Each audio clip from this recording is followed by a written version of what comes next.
اللہ تبارک و تعالی نے قرآن حکیم میں ارشاد فرمایا والذی جاء بالصدق وصدق بہ، فرمایا ایک وہ ذات جو سچ لے کے تشریف لائی اور ایک وہ جنہوں نے اس کی تصدیق کی۔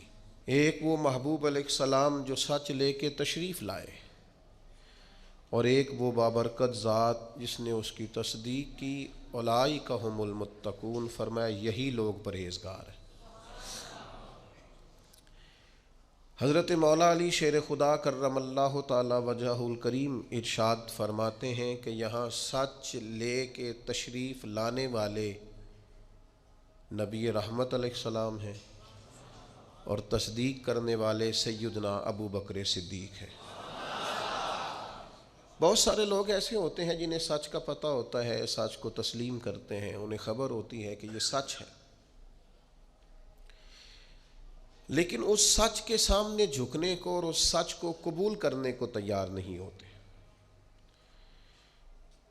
نجی محفلوں میں، تنہائیوں میں لوگوں کے درمیان کہیں گے کہ بات تو فلاں ٹھیک ہے، وہ جو کہا گیا تھا اس میں 100% صداقت ہے، لیکن آپ نے تسلیم ہی نہیں کیا، تو یہ تو بڑی ڈبل رائے کا آپ نے اظہار کیا ہے، یہ تو ایسی کیفیت ہے جو مومن کی نہیں ہوتی کہ آپ تسلیم بھی کر رہے ہیں پورے طور پر اور پھر آپ قبول کرنے کو بھی تیار نہیں ہیں۔ ابو جہل سے تنہائیوں میں پوچھا جاتا کہ نبی پاک علیہ السلام کے بارے میں کیا کہتے ہو، تو کہتا وہ جو فرماتے ہیں حق اور سچ ہے۔ اخنس بن شریق سے پوچھا جاتا بتائیے نبی کریم علیہ السلام جو ارشادات بیان کرتے ہیں، جو تعلیمات دیتے ہیں، جو بتوں کے بارے میں سرکار کی رائے ہے، تو وہ کیا اس کے بارے میں تو کہتا ہے، تو وہ کہتا بالکل ٹھیک، حق اور سچ فرماتے ہیں۔ جناب ابو سفیان کو تو اللہ نے توفیق دی، بعد میں مسلمان ہوئے، لیکن ایک زمانے تک وہ میدانوں میں تو آتے رہے، لیکن صحیح بخاری میں موجود ہے جب شاہ روم نے ان سے پوچھا کہ اس محبوب کے بارے میں کیا کہتے ہو جن سے آپ جنگیں لڑنے جاتے ہیں، تو کہا میرے سامنے پیدا ہوئے، میرے سامنے ان کے مقدس بال سفید ہوئے، ان کی منہ سے جو بھی نکلتا ہے حق اور سچ ہی نکلتا ہے، زبان مبارک سے کبھی کوئی کمزور جملہ نہیں نکلا۔ پر سوال یہ ہے کہ جب حق کی سمجھ آ گئی ہے تو مان لیں، یہ سعید روحیں تھوڑی ہوتی ہیں جو اس کو سچ سمجھنے کے بعد قبول بھی کریں۔ سارے مسلمان نہیں کہہ رہے اللہ ماشاء اللہ باجی ہمیں دین کے مطابق چلنا چاہیے، ہماری بقا دین میں ہے، ہماری نجات دین میں ہے، ہمارا سب کچھ دین سے وابستہ ہے، تو آپ عمل کریں، دین کو قبول کریں، اپنی زندگی میں نافذ کریں، روزمرہ کے معاملات کے اندر عملاً دین کو شامل کریں۔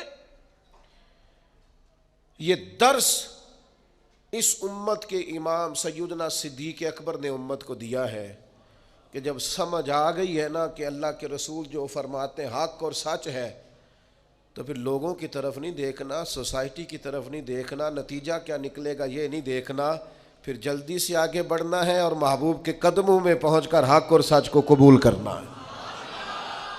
پھر آپ چھوڑ دیں، پھر سچ جو اطمینان دیتا ہے نا، سچ وہ وعدے معاہدے اطمینان نہیں دیتے کہ کر لوں گا، ہو جائے گا، دعا کرے انشاءاللہ بس رمضان کے بعد، یہ چیزیں وہ نہیں صلاح دیتی۔ جب آپ کو سمجھ آ گئی اسے قبول کریں۔ یہ درس سیدنا صدیق اکبر کا ہے۔ یہ آیت کے بارے میں ایک قول علماء نے یہ لکھا ہے کہ یہ واقعہ معراج کے موقع پر نازل ہوئی تھی۔ کچھ لوگ اکثر یہ کہتے ہیں فلاں بات بیان نہ کریں، لوگوں کی سمجھ میں نہیں آتی تو لوگ اعتراض کرتے ہیں۔ جناب آصف بن برخیہ آنکھ جھپکنے سے پہلے ملکہ بلقیس کا تخت لے آئے تھے، نبی نہیں تھے، ولی تھے۔ سمجھ میں آتا ہے؟ ہو سکتا ہے، وہ کہیں ہو سکتا نہیں، ہو چکا ہے، یہ ہوا ہے، قرآن کہتا ہے یہ ہوا ہے۔ تو اب لوگوں کے اگر سمجھ میں نہ آئے، کوئی بندہ کھڑا ہو کے کہے جناب آج لا کے دکھائیں پھر مانتا ہوں، اب کو بندہ آپ ایسا دکھائیں جو تخت لے کے آئے تو پھر میں مانتا ہوں، تو اسے کافر کہا جائے گا۔ کیوں؟ اس لیے کہ قرآن نے جسے بیان کیا تو کیسے انکار کر رہا ہے؟ پر لوگوں کی سمجھ میں آتا، اب جو لوگوں کی سمجھ میں نہیں آتا اسے بیان ہی نہ کریں۔ سب سے زیادہ ادراک رکھتے ہیں نبی کریم علیہ السلام اس بات کا کہ یہ بات سمجھ میں آئے گی اور یہ سمجھ میں، انسانی نفسیات کے سب سے بڑے ماہر نبی رحمت علیہ السلام ہیں۔ حضور سے زیادہ انسانی نفسیات کا ماہر کوئی نہیں۔ حضور معراج پہ گئے، واپس آ کر نبی پاک صلی اللہ تعالیٰ علیہ وسلم نے واقعہ معراج کو بیان کیا، اور وہ جو واقعہ معراج جو نص قطعی ہے جسے قرآن نے بیان کیا ہے، لیلم من المسجد الحرام الی المسجد الاقصی، رات کے تھوڑے سے حصے میں مسجد حرام سے لے کر مسجد اقصی تک۔ اب وہ ہفتوں اور مہینوں کا سفر ہے، اب اس کو آپ کہیں صرف مسجد حرام سے مسجد اقصی، باقی معراج نہیں، وہ بھی لوگوں کی سمجھ میں نہیں آ رہا تھا۔ امام حاکم نے صحیح روایت نقل کی ہے، سیدہ عائشہ صدیقہ رضی اللہ تعالیٰ عنہ فرماتی ہیں جب حضور نے واقعہ معراج بیان کیا ہے نا، تو بہت سارے ایسے لوگ تھے جو کلمہ پڑھتے تھے، مسلمان ہو چکے تھے، لیکن حضور کا واقعہ معراج سن کر مرتد ہو گئے۔ انہوں نے کہا ہماری سمجھ میں نہیں آتا۔ ایک ہے حضور کو ماننا، ایک ہے نبی پاک کی ساری شانوں سمیت مدینے والے کو ماننا۔ میں لعنت ڈالتا ہوں فرقہ واریت پر اور فرقہ وارانہ سوچ پر، لیکن اللہ کے گھر میں مسجد میں بیٹھ کر انشراح صدر سے کہتا ہوں، نبی پاک کو حضور کی شانوں سمیت صرف اہل سنت و جماعت مانتے ہیں۔ انشراح صدر سے کہتا ہوں، شانوں سمیت، اور اتنا تگڑا مانتے ہیں کہ میں وہ سنی ہوں جمیل قادری مرنے کے بعد میرا لاشا بھی کہے گا صلاۃ و سلام۔ یہ سمجھ لیں آپ بات، یہ کیا بات ہوئی؟ او مننا بھی کادا مننا ہے، کدے مان لے آتے کدے منے ہی نہ، یہ کیا فلسفہ ہوا بھائی؟ کلمہ پڑھتے ہیں، کلمہ پڑھنے کے باوجود کہنے لگے معراج سمجھ میں۔ صدیقی سوچ بتاؤں، ان لوگوں میں سے، یہ سیدہ عائشہ بیان کر رہی ہیں، امام حاکم نے اس کو لکھا ہے صحیح روایت، ان لوگوں میں سے کسی نے جا کے حضرت صدیق اکبر سے کہا کہ وہ جو سرکار فرماتے ہیں میں مسجد حرام سے مسجد اقصی تک گیا ہوں، تو آپ اسے تسلیم کرتے ہیں، اس کی تصدیق کرتے ہیں؟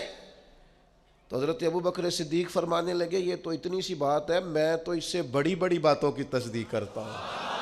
اور کوئی رہ فلک تے یار گیا، کوئی جا سدراتے ہار گیا، ایک کالیاں زلفاں والا سی جڑا لنگر شاہ تو بھی پار گیا۔ یہ اتنی سی بات؟ محبوب تو جو کہہ دے، جو فرما دے، سانو قید سجن دا گہنا ہے، او جنج رکھے ایسا اونج رہنا ہے۔ یہ فلسفہ حیات ہے بندہ مومن کا۔ امتی کا حق ہے کہ جو حضور فرما دے، جس وقت فرما دے، جس تناظر میں فرما دے، وہ صدق کے دل سے اسے لوگوں کی سمجھ میں نہیں آتا۔ اور جناب یہ سمجھ شریف کا قصور ہے، یہ سمجھ شریف مختصر ہے، اس لیے سمجھ میں نہیں آتا۔ لوگوں کی سمجھ میں بڑی چیزیں نہیں آتی، اب کیا وہ چیزیں چھوڑ دی جائیں گی؟ اکبر الآبادی کہتے ہیں میرا تو رب کے بارے میں بھی یہ عقیدہ ہے کہ تو دل میں تو آتا ہے دماغ میں نہیں آتا۔ میں جان گیا میرے مولا تیری پہچان یہی ہے۔ اگر کوئی تیرا احاطہ کرنا چاہے تو کر سکتا، دماغ تیرا احاطہ کر سکتا، آنکھیں احاطہ کر سکتی، لیکن دل مانتا ہے کہ اس کائنات کا خالق بھی ہے، مالک بھی ہے، ایمان ہے، عقیدہ ہے۔ اس لیے تصدیق اور روحانی طور پر نبی پاک صلی اللہ علیہ وسلم کے قریب رہنا اور غلامی کرنا اور پورا ماننا اور وارفتگی سے ماننا اور شوق سے ماننا، اور ماننا تو پھر سارا کچھ باندھ باندھ کے ہاتھ پیر اپنے آپ کو حضور کے قدموں میں رکھ دینا، یہ صدیقی سوچ ہے، یہ حضرت ابوبکر صدیق کا کمال ہے۔ آپ دیکھیں نا حضور نے اس بات، یہ دو روایتیں آپ نے بھولنی نہیں، یاد رکھیں گے انشاءاللہ۔ حضرت ابوبکر صدیق کے بارے میں یہ دو روایتیں، اس کو بھولنا نہیں آپ نے، قربان جاؤں۔ نبی پاک علیہ السلام نے فرمایا میں نے جس کے سامنے بھی دین پیش کیا اس نے تردد کیا، دلیل مانگی۔ محبوب کو دلیل کی کمی تو نہیں، حضور تو خود سراپا دلیل ہے۔ یا ایھا الناس قد جاءکم برہان من ربکم، اے لوگو یہ نبی پاک تمہارے پاس اللہ کی برہان ہے، یہ دلیل بن کے آئے۔ سرکار کو دلیل کی کوئی پریشانی نہیں ہے، جس کے سامنے دین پیش کیا اس نے دلیل مانگی۔ اور دوسری طرف حال یہ ہے کہ حضرت عبداللہ ابن حذافہ فرماتے ہیں سرکار کوئی معجزہ نہ بھی دکھاتے تو چہرہ ہی ایسا تھا، لوگوں نے دیکھتے جانا تھا، کلمہ پڑھتے جانا تھا۔ کریم فرماتے ہیں جس کے سامنے بھی دین پیش کیا اس نے دلیل مانگی، یہ میرے ابو بکر صدیق ہیں، میں نے دین پیش کیا ہے، دلیل مانگی کوئی نہیں، فوراً ہی کلمہ پڑھ کے مسلمان ہو گئے، فوراً۔ یہ وہ چیز ہے جسے حضور نے بطور اعزاز کے بیان کیا، ان کی خصوصیت کے طور پر بیان کیا، فوراً مسلمان ہو گئے۔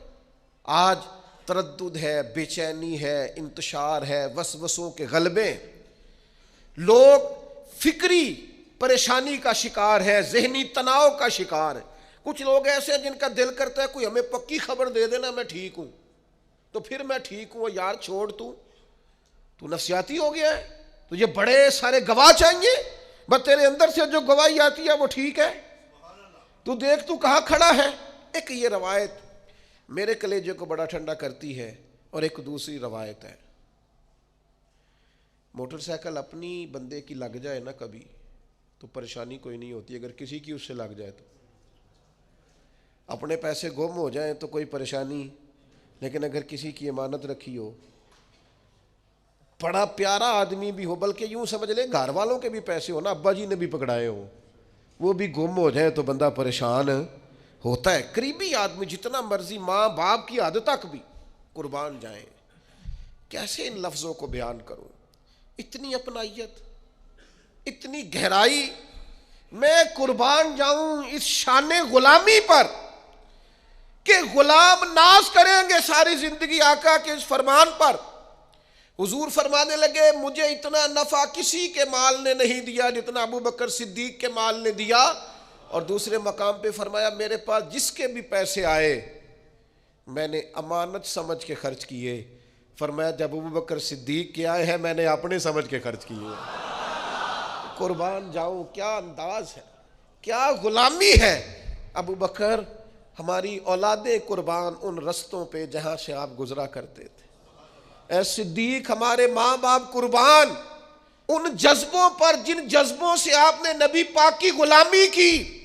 یہ اعتبار کی حد دیکھو، اعتبار کی حد، ایک ہاتھ میں جناب صدیق اکبر کا ہاتھ ہے، ایک میں جناب عمر کا ہاتھ ہے، حضور مسجد نبوی شریف سے برآمد ہو رہے، سامنے کسی نے دیکھا تو وہ مقدر پہ ناز کرنے لگا، کیا مقدر ہے صدیق و فاروق کے، اشکار اٹھا کا حضور قربان جاؤں، اتنا لطف۔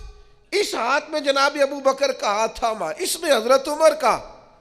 وہ آدمی سخت محو حیرت تھا کہ حضور اتنے بڑے مقدر کہ آپ نے ہاتھ تھام رکھا ہے۔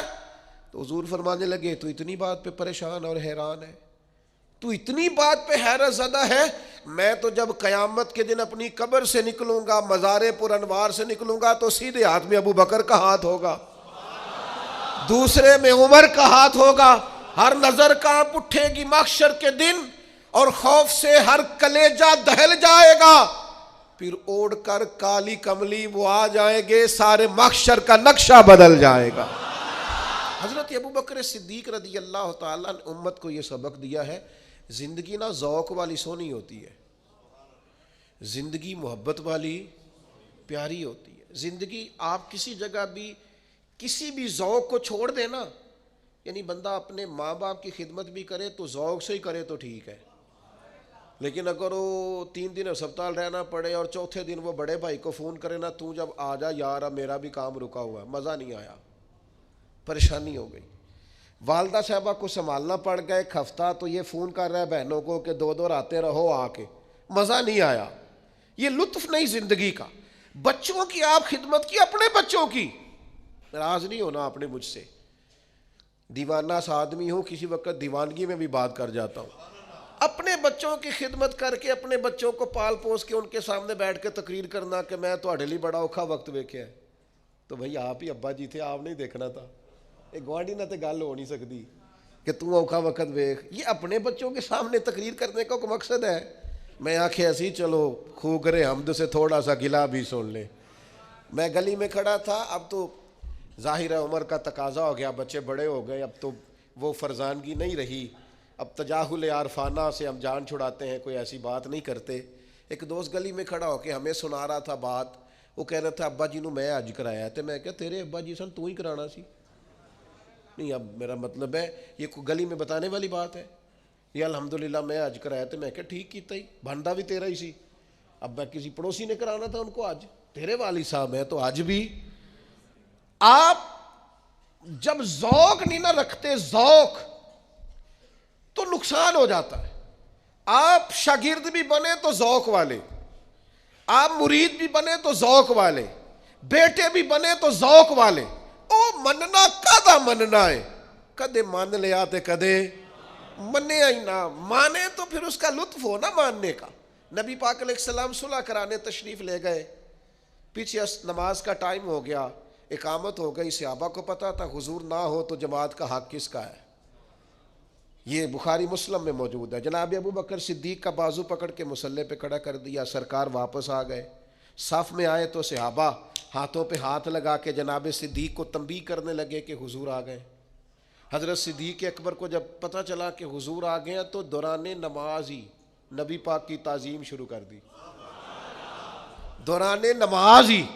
کچھ بیوقوف کہتے ہیں حضور کا خیال آ جائے تو نماز ٹوٹ جاتی ہے، اور میں نے کہا نادانو، جب تک نبی پاک کا خیال نہ آئے نماز ہوتی نہیں۔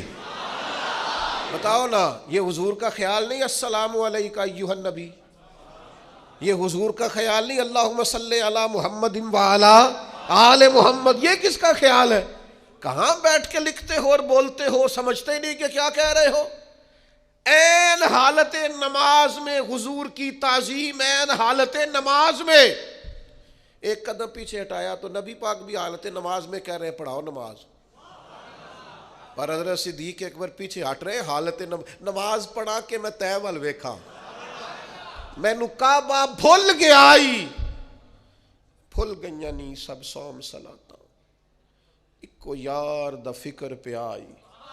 اگر تو راضی ہو جائے تو کہہ دے کہ میں راضی ہو گیا، ان نماز پڑھا کے تے ول ویکھاں، کعبہ تے بھول گیا، بھول گئیاں نہیں سب سوم صلاتاں، مینوں یار دا فکر پہ آئی۔ سرکار کھڑے ہو گئے مصلی امامت پہ، نماز مکمل کی، اور لبوں پہ مسکراہٹ۔ کریم فرمانے لگے جب میں نے کہا تھا جماعت کراؤ تو کرانی چاہیے تھی نا۔ حضرت ایک ہی جملہ حضور نے کہا اور جواب میں ایک ہی جناب صدیق نے کہا، لمبی بات نہیں ہوئی، کہا تھا جب تو جماعت کرانی چاہیے تھی نا۔ عرض کرنے لگے یا رسول اللہ، ابو قحافہ کے بیٹے کی اتنی جرت بھی نہیں کہ آپ کے سامنے کھڑے ہو کے جماعتیں کریں، میں ابو قحافہ کا پتر ہوں، آپ کے سامنے امام بنوں؟ میں سمجھتا ہوں یہ میرے لیے ٹھیک نہیں۔ دوستو، شوق ہو، ذرا ذوق ہو، ذرا وارفتگی ہو، ذرا درد ہو، ذرا کیف ہو۔ نلائق بیٹا ہے، نلائق بیٹا جس کا باپ اسے کھول کے کام نہیں بتاتا، لائق بیٹا ہے جس کا باپ فوراً کہے پتر فلاں کر کیا، لائق بیٹا ہے۔ نالائق شاگرد ہے جس کا استاد اسے کام کوئی نہیں بتاتا، نالائق ہے۔ اور جس کے استاد اور مرشد جم فون اسی کو کرے نا، اے بھی تو کرنا ہے تے، اے بھی تو کرنا ہے تے، یہ غلامی، یہ ذمہ داری، یہ ناز ہوتا ہے۔ بھائیو، ہمیں سمجھنا چاہیے دین میں جب تک ذوق نہیں ہوگا، شوق نہیں ہوگا، وارفتگی نہیں ہوگی۔ میں حرم شریف تھا، ایک صاحب مجھ سے کہنے لگے آپ کیا فرماتے ہیں، زیادہ عمرے کیے جائیں کہ زیادہ غریبوں کو دیا جائے؟ میں نے کہا آپ کا دل کیا کہتا ہے؟ کہتا زیادہ غریبوں کو دیا جائے۔ میں نے کہا ٹھیک ہے، آپ غریبوں کو زیادہ دیں، نفلی عمرہ نہ کریں۔ تو مجھے کہنے لگے آپ نے اپنے بارے میں کچھ نہیں بتایا۔ میں نے کہا میری رائے یہ ہے کہ غریبوں کو بھی دب کے دیا جائے اور حضور کی حاضری بھی بار بار دی جائے۔ میری رائے تو یہ ہے، اس لیے کہ کچھ لوگ ایسے ہیں جو رہ نہیں سکتے، ان کی مجبوری ہے، پیار جو ہو گیا ہے، ان کی کیفیات کا رنگ۔ کہنے لگے یہ 2 فتوے کس طرح ہوتے ہیں؟ میں نے کہا ہوتے ہیں، 2 فتوے ہوتے ہیں۔ حضرت ابی بن کعب نے کہا یا رسول اللہ سارا مال اللہ کے رستے میں دینا ہے؟ فرمایا نہ بھائی، تیسرا حصہ، سارا نہیں لینا، تیرے بچے بعد میں پریشان ہوں گے۔ حضرت ابو لبابہ نے کہا یا رسول اللہ سارا دینا ہے؟ فرمایا نہ بھائی، تیرے بچے بعد میں پریشان ہوں گے۔ حضرت سعد بن ابی وقاص نے کہا سارا اللہ کے رستے میں دینا ہے؟ فرمایا نہ بھائی، ان کے لیے فتویٰ اور ہے۔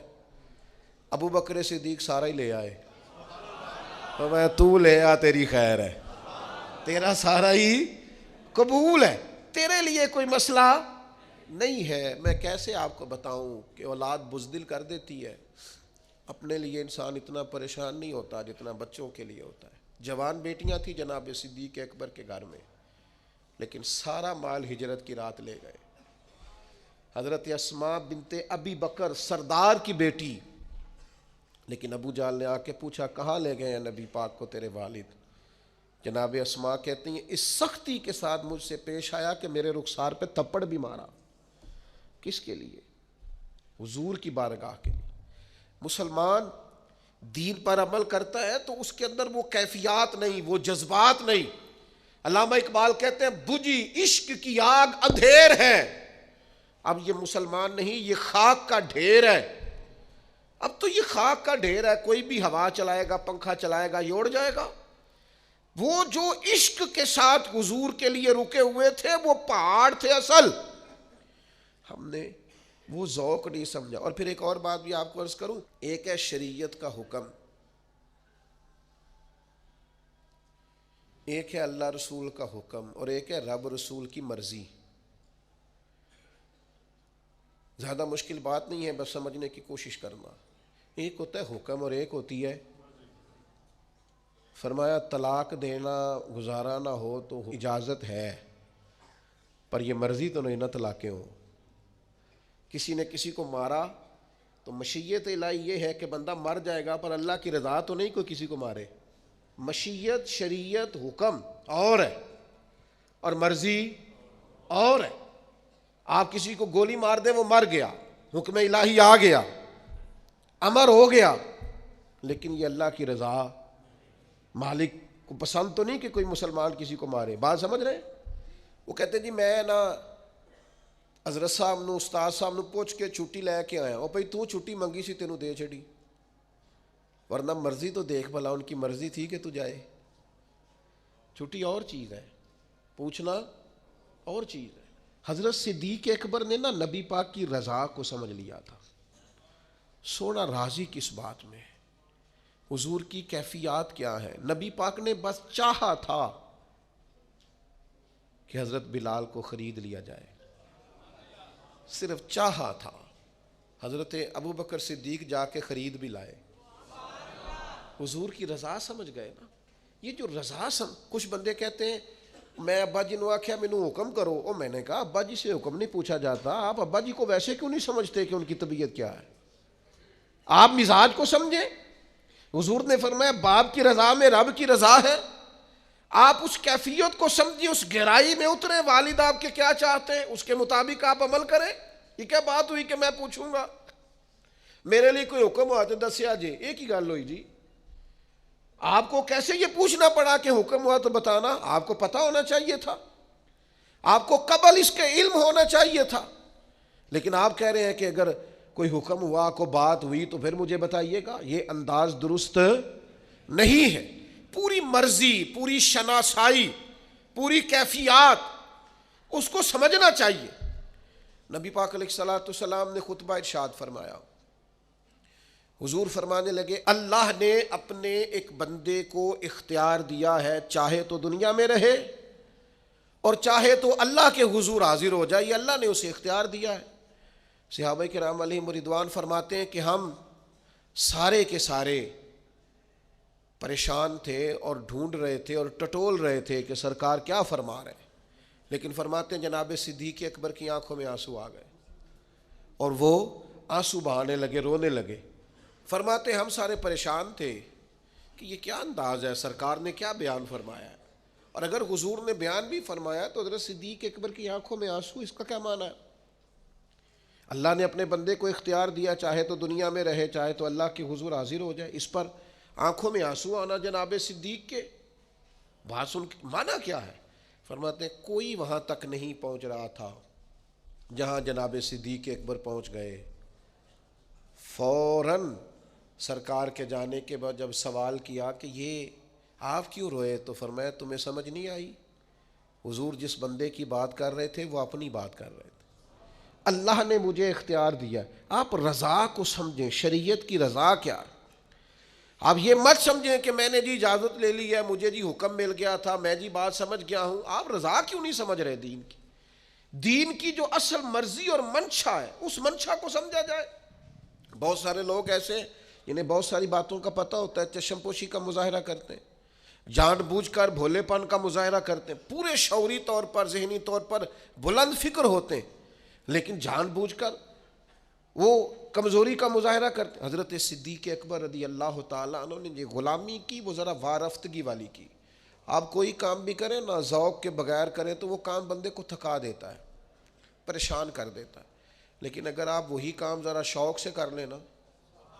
حضرت مولانا ابو نور صاحب رحمۃ اللہ علیہ فرماتے ہیں میں نے اپنے ابا جی سے کہا کوئی نصیحت کرے تو کہنے لگے بیٹا آپ مولوی صاحب ہیں، کوئی بندہ مولوی صاحب کہے تو اس کا غصہ نہیں کرنا، اس کا مزہ لینا ہے، زندگی ذرا سکون سے گزرے گی۔ کبھی بھی احساس کمزوری کا شکار آپ جہاں ہیں آپ اس مسئلے کی رضا کو سمجھ، اور پھر جو نبی پاک علیہ السلام نے انہیں رزلٹ دیا ہے نا، جو قدردانی دین نے کی ہے، وہ قدردانی بڑی انوکھی ہے۔ قرآن مجید نے کہا نا والسابقون السابقون اولئک المقربون، سبقت لے جانے والے سبقت لے گئے، یہ قریبی لوگ ہیں اللہ رسول کے۔ حضرت یہ بخاری مسلم دونوں میں موجود ہے، حضرت عمر فرماتے میری اور جناب صدیق اکبر رضی اللہ تعالیٰ عنہما فرماتے ہماری کسی بات میں شکر رنجی ہو گئی تھی، اختلاف رائے ہو گیا، اور کیفیت یہ بنی کہ حضرت صدیق اکبر نے غصے میں ایک سخت جملہ کہہ دیا، بعد میں اسی جگہ کھڑے کھڑے فوراً عرض کی، ارشاد فرمایا کہ عمر یار درگزر کر دو، مجھے جذبات میں میرے سے بات نکل گئی۔ فرماتے ہیں میں تو پہلے ہی جلالی تھا، میں نے کہا پہلے بات کرنا پھر معافیاں مانگنا، میں نے بھی سخت سست بول دیا، اب مجھے بھی احساس ہوا کہ یہ بھلا کون مجھ سے معافی مانگ رہا تھا، ابو بکر صدیق۔ آپ فرماتے فوراً میں حضرت ابو بکر صدیق کے گھر پہنچا، لیکن مجھے جا کے پتہ چلا کہ وہ تو گھر میں موجود ہی نہیں۔ اب میرے پیروں تلے زمین نکل گئی، جب وہ گھر نہیں ہوتے تو دروازہ رسول پہ ہوتے۔ فرماتے کیفیت بدل گئی، میں شدید پریشان ہوا۔ دوسری طرف حضرت ابو درداء رضی اللہ تعالیٰ عنہ روایت کرتے کہ حضرت صدیق اکبر حضور کی بارگاہ میں پہنچے تو فرمایا کیا ہوا؟ عرض کی یا رسول اللہ ایک جملہ کہہ بیٹھا ہوں، پھر بڑی معافی مانگی ہے پر عمر مانے نہیں۔ نبی کریم مقدس گردن جھکا کے بیٹھ گئے۔ جناب عمر کہتے میں نے جا کے السلام علیکم کہا، جواب تو آیا پر حضور نے گردن نہیں اٹھائی۔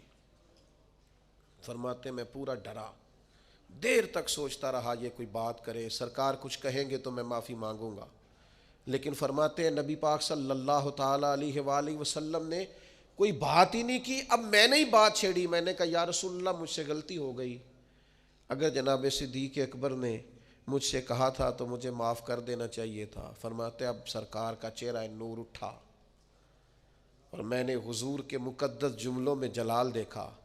فرمایا عمر تمہیں پتہ ہے تمہاری قوم نے میری تکذیب کی اور ابو بکر نے میری تصدیق کی۔